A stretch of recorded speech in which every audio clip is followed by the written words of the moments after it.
welcome back to another episode of Knicks Morning Koffee. I'm Mr. King. Y'all know my host, Joe Cool.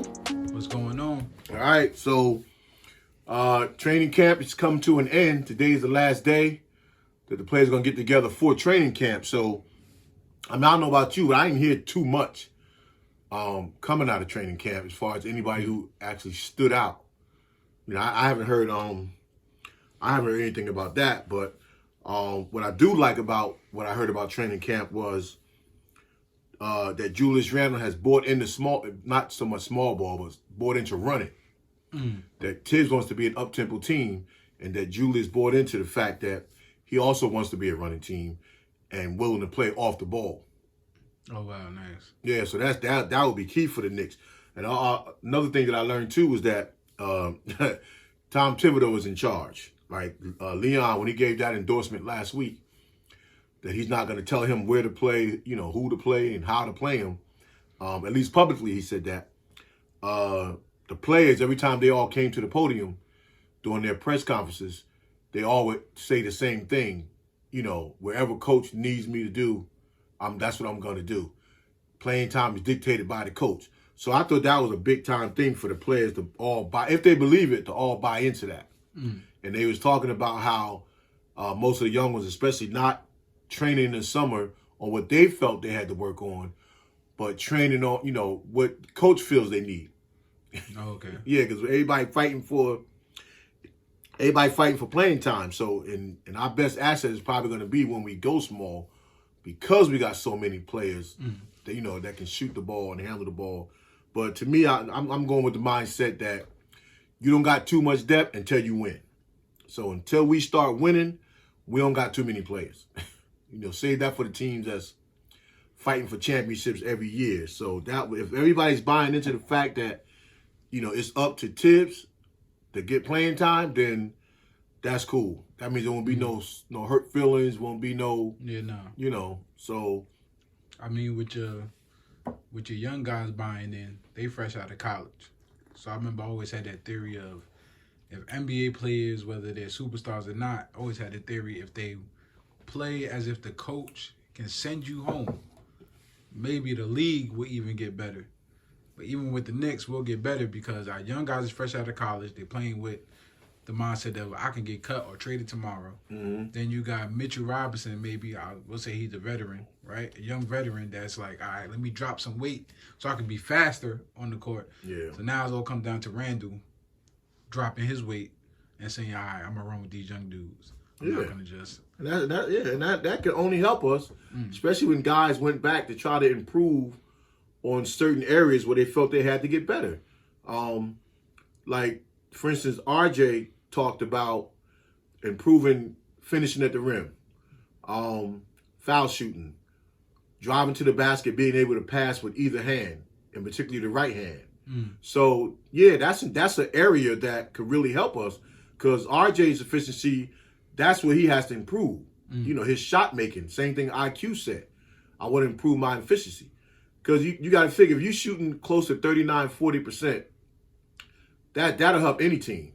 And I heard a coach say, I don't know if it was Tibbs or if it was Doc Rivers, somebody said last week that when the players kept saying they coming back 10% better, 20% better, he was telling all of them, all I need you to do is come back 1% better. That if each player comes back 1% better, we 15% better as a team. So that makes a lot of sense. Yeah. So could that 10, 15% better get you 10 more wins? Because you finish at 37, even though to me you can't really count the record. Because you don't know, the East is so tight, you don't know what's it going to take to get you into the playoffs. But if you come back, if each person comes back a little bit better, then that's going to help us. And then you leave the X and O's, leave that up to the coach. But the players have to take the time out to get to know each other. So those little things that RJ did say, I like that because now you really knew what you had to improve on. Yeah. When you're saying come back with all kind of great wrinkles. I mean, but as an individual player, it's not only about 1% better and 15% better, it's their confidence. You know what I mean? Their confidence got to go up and they got to earn an identity in the NBA. I'm thinking about players like Jimmy Butler, Zach LaVine. These are players that when they first came in, we just say Zach LaVine is a good dunker. But he comes back stronger, faster, smarter. He has to want to believe that. So with our team with quickly, yeah, we can believe he can shoot threes and get past the defender, but they got to believe that. Yeah. You know what I mean? R.J. Barrett, he wants to be the Canadian Mamba, but he has to believe that for him to be better. Yeah. I think he do. I think the things he said that he wanted to work on, I think that'll help his confidence, because if the defense is trying to send me right and I'm not comfortable going right, then I just switch back left to force it. So the confident part will be, you don't have to try to send me right. I'm going right. You know, then people are just going to revert back to their strong hand anyway. But unless you're just that type of two-way player. But remember, he said he's actually right-handed. That's what I understand about it. He says he's right-handed. Who, RJ? Yeah. No, he's trying to confuse us now. I know, but when he was talking with Monica McNutt, and he said that he did say that when he came as a rookie, but he don't do things other than dunking to make you think that he's right-handed. You know. Talking about, don't he shoot with his left though? He do everything with his left. So I mean, sometimes too, players, like you say, the Canadian Mamba, players sometimes when they're younger, they always tell you work on your weak hand, and then you do that so much that becomes your. Well, I know RJ, watching him in media day, I know he's a clown. So even though he's monotone, he is a clown. Like, even Brunson, is, you could tell, even though he'll joke around, Brunson is way more serious like Derrick Rose, right? But he also says RJ got corny jokes. Oh, yeah? Yeah, so I figure he probably was just saying that to just let people know, I guess, because we talking about him being lefty so much, that he probably just said, yeah, I'm right-handed. He ain't right-handed. If he right with his left and he shoot with his left, he lefty. He lefty. Yeah. Yeah. Because he's talking about the joke. I did like when I saw how when RJ won the podium one of the days talking about with Brunson, I'm not buying into the Duke thing. I mean, the Villanova thing. And all he do is tell us about his 2 championships. You know, so that builds, nice team chemistry. So I do like that. And then we have to touch on the thing with Evan Fournier. Everybody thought Evan Fournier would either be traded or Grimes was finally going to be able to take over his spot. But they say he's starting. And right? Tibbs put it out there. And the reason I'm not mad at that is because, remember I said going into the preseason training camp, of course we wanted Grimes, but that Tibbs, say who your starters are. Let the other people come in and fight for those positions, so at least you can try to start the season. This is the way I'm going to go. Unless somebody actually really, really stands out and take a spot, let the players go in, get your whole rhythm, because that's what the good teams do. They get their whole rhythm for the season. They get it in preseason. And preseason is so short now, like games have already started. That's unheard of. Going back into the 80s, you might have been practicing a month before you saw another team in a scrimmage. Now, 3 days, you scrimmaging somebody. Yeah, times have changed. I forgot that somebody told me that the Knicks got a preseason game in Japan, and I'm like, the Knicks? Are we in Japan for that? No. Are we not in Japan for that? I think we are. Oh, I know some teams already went. No, somebody went to Japan. I think that was Golden State. Let us know in the comments, but I briefly saw it. He was scrolling through the preseason. I think our first preseason game, when he looked, he said, the Knicks are playing in Japan. It's tomorrow. So it might even be tomorrow. Because I was looking at the 2 home games. We got tomorrow and Friday, and I tell you, I go to a lot of games through my job. So I was like, I'm going to get the call for one of them 2 games. So if they are okay, so maybe they're just a home team in one of those games. I didn't know they was going away.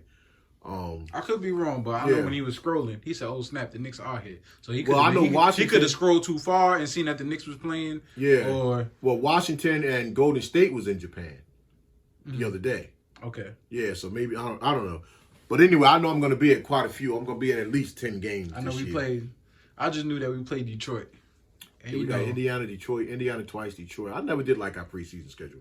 Preseason for Detroit, I'm still kind of like salty that they got that pick, and did we even boost it? Yeah. So it's almost like you got to put the hurts on them to make it seem like it don't matter. but at the same time, use this time to. I don't think this preseason, I don't know if they really need to make too many statements in terms of just get this team to gel together and get that motor running. Then maybe the last preseason game. Now, you don't want to be a laughingstock out there, but getting back to Evan Fournier, I think Tibbs, not so much just just having a veteran playing alongside Brunson. I think he also wanted, we know that Evan Fournier can shoot. So we're not asking you this year to do all those other crazy things. We don't need you now to create. We need you to hit that open shot when when it's available, and then when somebody's running out at you, then give the pump fake to go around them. But to get the ball, to want to be this creative, we don't need you to do that now, especially. So I think he's just relying on that jump shot that Evan has. But defensively, where would that put you? And then Grimes got hurt again. So Grimes is out.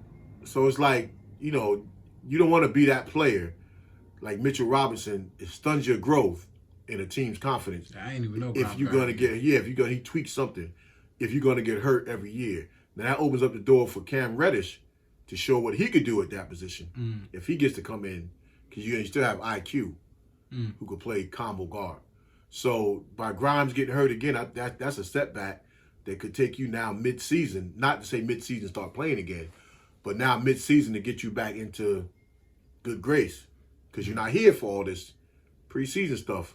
But I don't know how long he's out. But the injury is that bad? No, I don't think it's that bad of an injury, but just the point that, like last year, like starting off, you're just not available. You know how they talk about the best ability is the availability. And if you're not here, then you can't get the true evaluation of you while everybody tweaking, going through their things. How to come off screens, what they're going to do in this situation. You're not there. So, but that's the beauty of not trading players. Because what if it was a serious injury and you traded Evan Fournier and you traded Cam Reddish? Yeah. So sometimes, again, until we really start winning and getting to the Eastern Conference Finals and all that old mess, we don't got too many good players. We don't got that much depth. Yeah. Depth is when you're winning. Okay, the other thing is Derrick Rose's situation and all this. We talked about this a little bit last week. Derrick is playing. Derrick talks about it in his press conference stuff. Coach talking about it. Derrick is not here to be anybody's sidekick. He's here to be the first guard off the bench and to come in and do what he normally do. And all the players say he's even faster, being that he lost his weight and got down to his playing weight. So I don't think nobody can really expect Derrick to be taking a back seat to IQ or none of them. And that's the same thing too with Grimes. And I was thinking about this the other day. If Grimes, he could wait. As much as we want him right now, everybody want to play young boys. Because I look at Brunson is a good example who can help Grimes with that. Brunson had to go 3 years or so sitting behind people he was better than. And Dallas just kept keeping him on the bench. And then when the time came where he had to play, that's when he became Brunson. But he had to pay his dues in Dallas. Yeah. He didn't just go to Dallas and be this big old star. He sat behind people that he clearly felt he was better than. Well, Dallas is also one of those teams where, like you said before, they have depth. Like, they got a team and a foundation already. You got your star already. You drafted Luka Doncic. Then you turned around and went to go get Porzingis in. Yeah. And then you got the players you needed that you thought fit around Luka Doncic. So it's a little bit different over there. The coach is different. It's already a winning team. Yeah, they was a winning team. A winning team at the time that. Well, winning coaching, you know what I mean? They got rings. Yeah. They got. Yeah, it's when they brought in Jason Kidd. Yeah. I think that's what really helped Brunson. And I think when Jason came, putting in the defensive aspect is what took Dallas to that next level. Yeah. Because they were just going to be like the old Phoenix Suns to try to just outscore you. So, but somebody asked me the other day, funny question, and then he said, "Who is Brunson?" Like I knew the monotone was to be smart. Like, who is Brunson? Not knowing who Brunson is, but like, well, y'all got Brunson, but like, who is he? Like, he ain't nobody in that sense. And then at the same time, I was looking at somebody put up a video, and you was right, because remember you talking about when Luka went out. I didn't know Luka was out that stretch when Brunson was doing all that work. And somebody did a whole video on those like 15 games, whatever it was, when Luka was out and what Brunson was doing. He broke it, and I said, damn. I said, that's what we getting? So yeah, then he was doing, I remember, but they were saying this on ESPN, and this is before, him coming to the Knicks. He was doing starter numbers. He was dropping 30 or 30 and 10 double-doubles. It was like they didn't miss a beat. So it was like the crazy thing was like, oh, they got this just sitting on the bench. Yeah. And imagine how many other people was probably sitting on the bench at the same time that happened. They were talking about Cam Reddish on Atlanta. Remember, Uh-huh. I guess whoever was out, remember Cam Reddish was killing us. It was the same thing. Like maybe you got the gems on the bench, and even what we going through with the Knicks with Grimes, same thing. Yeah, it's a fight. You got a 30-point scorer sitting on the bench, you wouldn't even know it. Well, I mean, yeah, because it made me go further to look. I said I took the other day. I said let me look at Brunson's game. So I started pulling up all types of video and just breaking it down. Like he shoots the three, right? He can shoot the three standing still, catch and shoot, and he could do pull up. Now, for a lot of guards, that would be enough right there. He drives off the dribble, right? He can pass with either hand, find an open man, getting to the rim. Can be a primary or secondary guard because we know that from him playing with Luka. Remember, he played a lot with Luka. Yeah. So I was just like, damn, this guy is the pick and roll player. He provides leadership. He can put people in their place in terms of direction, which we always said which I don't know why last year when I said Kimba's a scoring guard. Kimba really wasn't a guard to other than pick and roll. He wasn't a guard to set you up. He was a guard to get to the hole himself. But Brunson has that playmaking ability. So I was just like, damn, if he can play on and off the ball, which has already been proven. That was proven in Dallas. So I said, damn, we do got. I had to go back and just rethink about, because it wasn't a splash, and I ain't really big on splash in the offseason really anyway. I like substance. He could be substance. Yeah. Because he didn't allow the media to say you're the savior. He says, I'm not the savior of the New York Knicks. I'm a piece to the puzzle. Yeah, but that's what I was saying last week or the week before, that this is what we needed when we was making the playoffs. All we really needed in our minds was if we had a better guard that could set the tone other than Derrick Rose. Derrick Rose shouldn't have to come in and do all of that. He shouldn't have to, right? Yeah. Brunson now can do all of that, playmaking maestro. And then when D Rose come in, he could just be the D Rose of old time and score and do what you want. That's it. Give everybody else a break, and then you could just come in and do what you want with that second unit. And you play well with the second unit. You know what I mean? Because they'll defer to you and see what you do first, and then I gotta do. The second unit knows each other. Yeah. They already. I mean, we had 2 years in a row. Our second unit kind of carried us because of Derrick Rose. And Derrick said the same thing. He don't feel he's the main piece. When somebody said when the Knicks went to the playoffs because of Derrick Rose, and he said he didn't feel that, But I like that type of stuff because a good player knows how to play off his other guys. Yeah. And we got to be realistic with ourselves, with Brunson. For Brunson to be successful, one, the other players got to buy in that he has the ball. Yeah. And if Randall or RJ saying they understand that, now they're still going to have the ball in times. But the other part is shooting the shooters. Brunson is as good as the shooters around him. Because Dallas, they play a lot of, 4 and 5 out.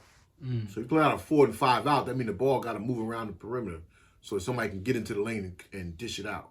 So we kind of clog the middle a lot. So if we're going to be running, that's in the fast break. But in the half court, then we have to figure out how do we use that to fit into Brunson's game. Yeah, I was thinking about that too with more like Mitch Robinson. Yeah. I was hoping in the press conferences they're going to say, let him try that three-pointer. Well, Mitch said it.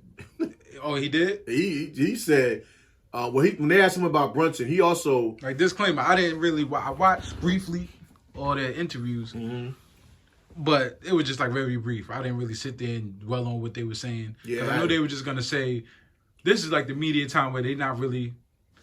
They're going to just say what appeases to the company. Well, RJ, they was probably going to let him rock whatever he said. He's been through a lot. But with them... Mitch's thing was... I didn't hear what Mitch said. He talked about... This is what I thought, too, was to show you that Mitch is like... He's saying he came back lighter so he could be able to run faster, but he's still strong. He hoping that... Well, when asked about Brunson, And he's like, yeah, he said what kind of good. Remember, all these guys are around the same age, basically. So they know each other. And he said they all say what kind of guard Brunson is. And he said he expected to get easy baskets on the pick and roll. And then his other thing I think was if he throws it. Because he's saying Elfrid Payton, when they try to compare with Brunson, he's like, well, he just said, well, when Elfrid was here, we had a chemistry. So it don't matter to him, I think, who the guard is. I think he just wants whoever the guard is, do your job. And he was saying, hoping that the Knicks will let him shoot some 10, 15 footers and some jump hooks. Now, how long we been saying that? So I said that because I remember with was it Coach that said we got two different style centers that bring something different to the game. But that told me right there that you're not gonna let Mitch do a little. So maybe I don't know. Maybe he just got to do it. Well, I think that's in Mitch's head because him and Obi praised Hartenstein, right? Obi's I like because Obi was talking about how when they would sit on the side in camp watching the plays, and then Hartenstein would say, yeah, when this person do that, you do this, and I'll get that pass to you. So that means they building a chemistry. Yeah. I think Mitch is hearing all about how, because they asked him about the two different styles, how Hartenstein can shoot. And Mitch, he acknowledged that yeah, he can step out and hit that jumper.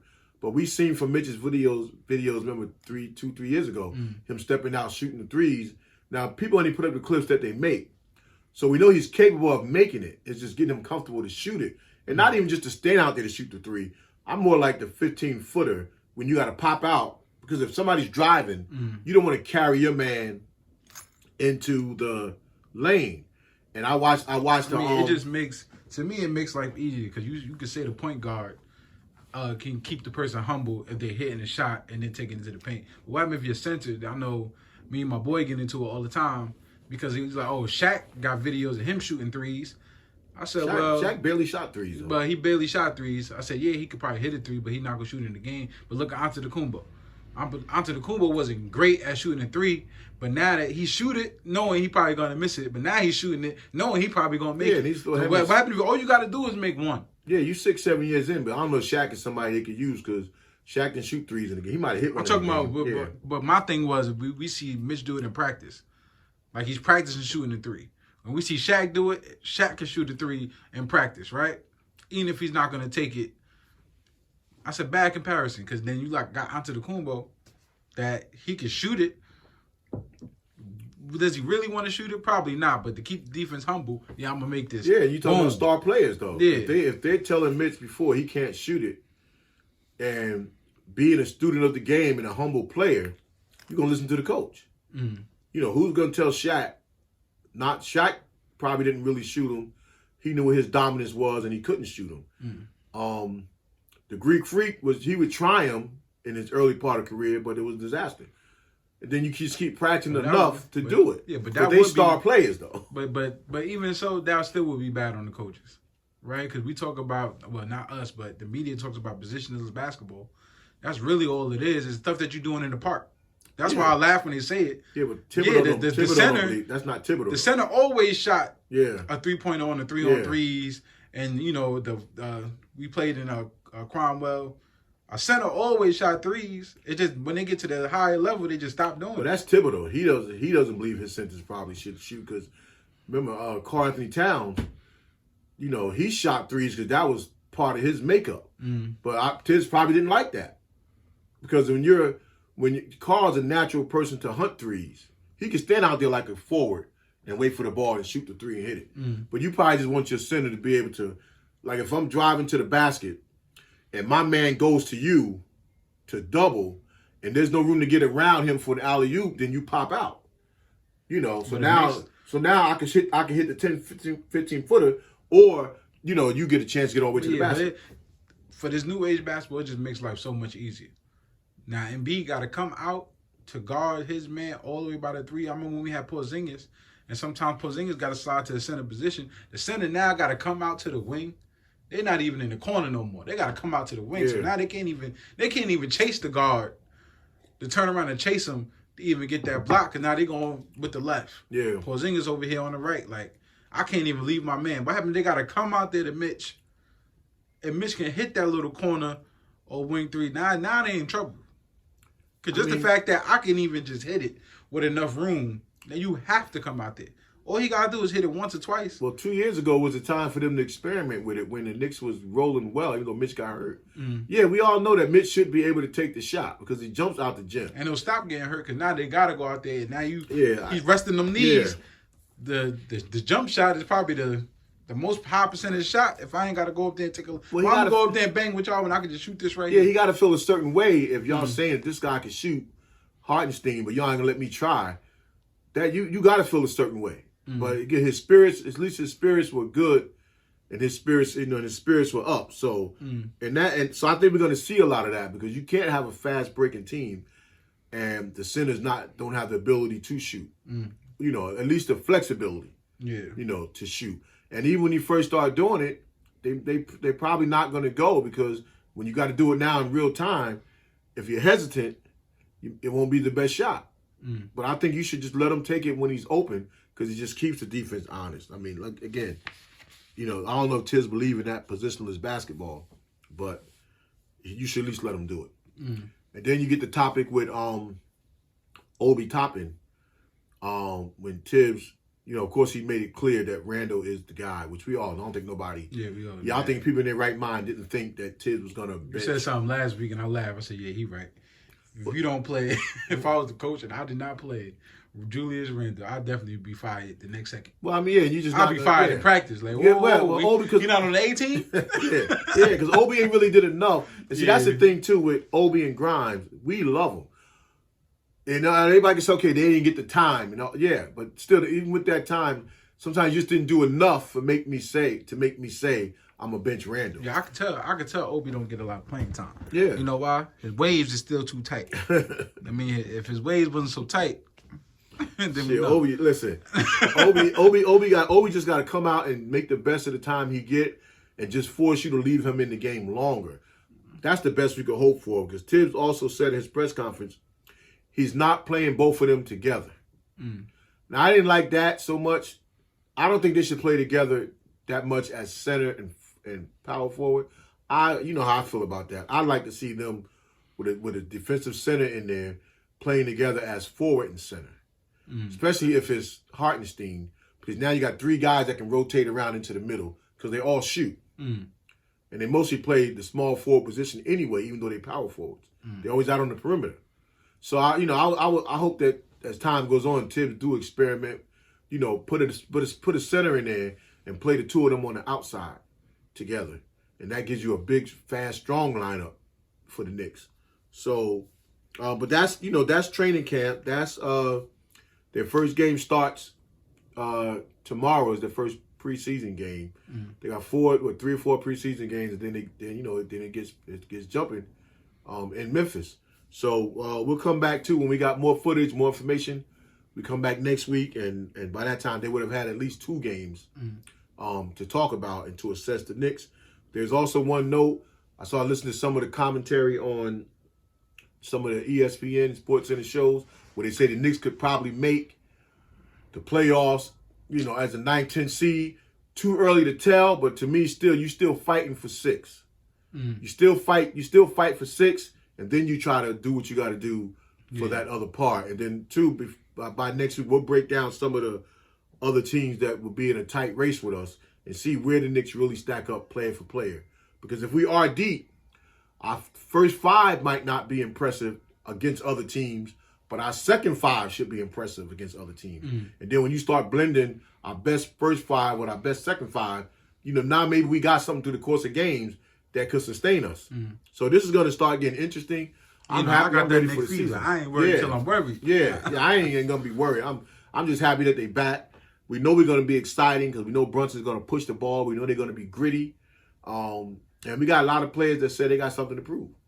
And if they ain't going to play, call me. All right, everybody. So next time. Oh, yeah. And today is Monday. We're recording this, so this will be up a little later. So y'all see this around, but maybe like 1 o'clock. Should upload. Make sure to like, comment, subscribe, and share with a friend. And tell a friend. Peace.